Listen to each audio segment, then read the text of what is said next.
I've spent the past 2 years of my life making money online while traveling to places like this, and this. And I did this while only working 4 hours per day, which equals 24 hours per week. And the only way I could pull this off was by becoming an expert at time management. So in this video, I'm going to share with you my top 5 time management techniques. The first one is called the Power Hour, and this concept originally came from a book called Deep Work written by a university professor named Cal Newport.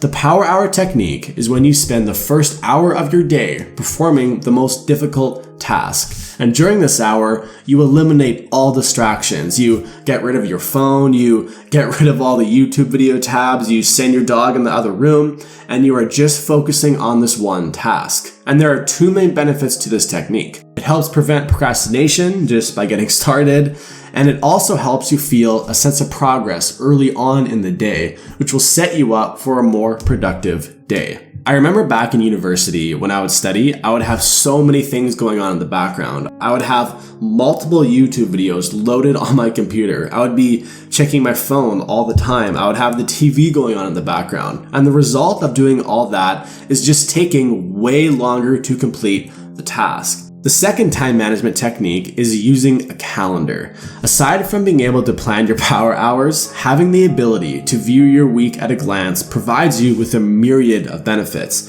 such as it allows you to plan for the upcoming day and week. It offers you the ability to schedule in new events very easily. It keeps you accountable for things you have to do, and it allows you to prioritize your tasks. I personally love using calendars because it eases my stress and anxiety. It allows me to clearly see what needs to be done, how it needs to be done, and when it needs to be done by. If you have an online calendar, you even have the option to share it with people, which gives them the opportunity to support you if you are very busy. You don't have to plan your entire month, just start with your day and then move to your week. In my opinion, the most challenging part about a calendar is prioritizing what needs to be done, which leads us to the third time management technique, using the urgent versus important scale. An important factor for effective time management is deciding where a task lies on the urgent versus important scale.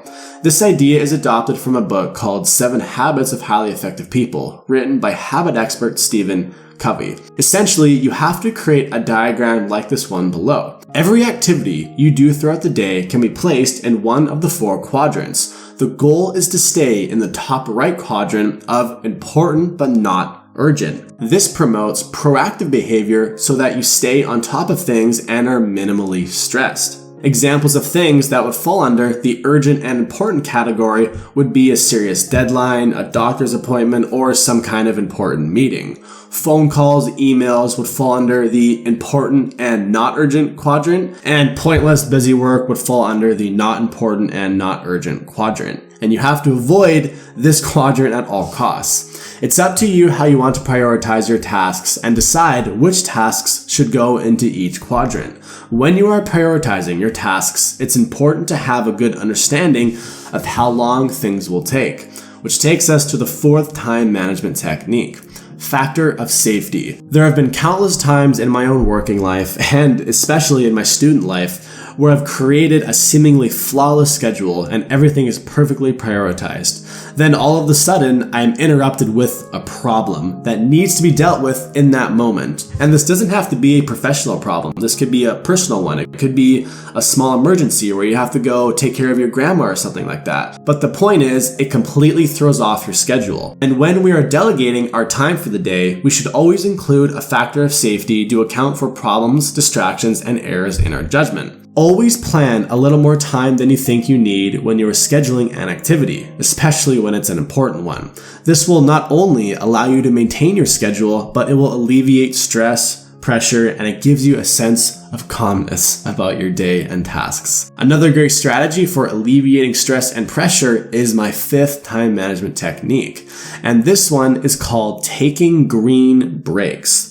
Humans are not robots. Unfortunately, we cannot program ourselves to work for 8 straight hours. Most of us know that people need breaks, but something most people don't talk about are green breaks. This one Harvard study explains that being around greenery will boost your performance and decision making. One study found that exposure to office plants boosted not only the employees' well-being, but also their productivity by 15%. And that's why I am recording this YouTube video with 2 lovely plants right beside my computer. And here's a photo. Instead of just taking a break at the water cooler, or instead of just simply tabbing over to a YouTube video as a study break, go outside for 10 minutes and surround yourself with nature. If you are not in an environment where you can do that, like let's say you live in a city or you're in an office, simply surround yourself with plants that are in your environment. And if there are none there, bring some into your workplace.